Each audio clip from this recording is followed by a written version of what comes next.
তারুণ্যের উৎসব ও জুলাই অভ্যুত্থান দিবস উপলক্ষে প্যারা স্পোর্টস বিষয়ক সেমিনার ও বিশেষ সভা সম্পন্ন হয়েছে। জাতীয় ক্রীড়া পরিষদ মিলনায়তনে এই অনুষ্ঠানের আয়োজন করে বাংলাদেশ প্যারা অলিম্পিক কমিটির নবগঠিত কার্যনির্বাহী পরিষদ।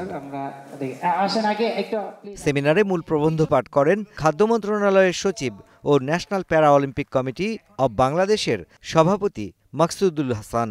অনুষ্ঠানে বিশেষ অতিথি ছিলেন জাতীয় ক্রিকেট দলের সাবেক অধিনায়ক হাবিবুল বাশার সুমন, সাবেক ক্রিকেটার জাভেদ ওমর বেলিম ও সানোয়ার হোসেন।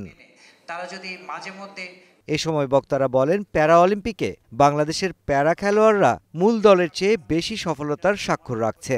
তাই প্যারা খেলোয়াড়দের দিকে আরও বেশি মনোযোগ ও সুযোগ সুবিধা বৃদ্ধির জন্য কাজ করবে নতুন কমিটি। ফিজিক্যালি চ্যালেঞ্জ আছেন তাদের প্রতি তো আসলে আমরা সবাই তাদের পাশে দাঁড়াতে চাই, তাদের সাথে থাকতে চাই।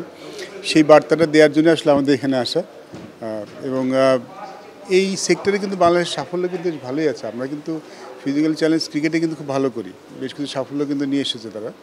তো আশা করি যে যেইভাবে তারা প্ল্যান করেছেন এই নতুন কমিটি, এবং সামনে হয়তো নিশ্চয় অনেক খেলা আছে, সেখানে যদি যেভাবে এগোচ্ছে আমার ধারণা তারা ভবিষ্যতে অনেক ভালো করবে। সমাজে আশপাশে ওর ছেলে তো পাগল, এই কালচার থেকে আমাদেরকে একটু যদি আমরা চেঞ্জ করতে পারি, তাহলে এই সাধারণ এই বাচ্চারা যারা ও বা ওর মা বাবা এফেক্টার, শুধু তো এটা অনলি নট ওই স্পেশাল বাবু বা বেবি না, যে বড় হয় একটা নেগেটিভ কথা শোনার মধ্যে।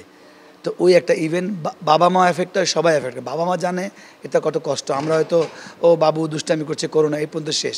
তো ওই জন্য আমাদের আশপাশ যে কালচার, এখান থেকে যদি বের হয়ে আসতে আমাদের কালচারটাকে মানে কথার দিক দিয়ে হোক, সে হেল্প না করুক, যাতে ওকে বলুক বাবু এখানে স্পেশাল বেবি, ওইভাবে না বলুক ওর বাচ্চাটা পাগল বা এটা আমার শুনতে খুব দৃষ্ট, বা ও তো প্রতিবন্ধী ওর বাচ্চাটা। ওই একটা কালচার যদি আমরা চেঞ্জ করতে পারি, তাহলে এই ওয়ার্ডগুলা আস্তে আস্তে বন্ধ হয়ে যাবে।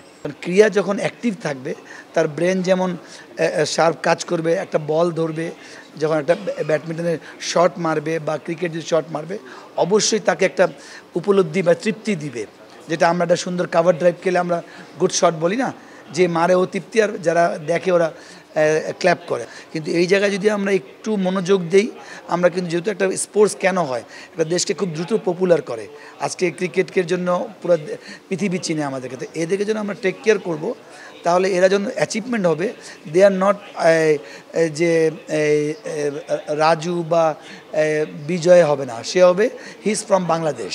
তো এইটা একটা অনেক বড় অ্যাচিভমেন্ট হবে আমাদের জন্য, আমি মনে করি।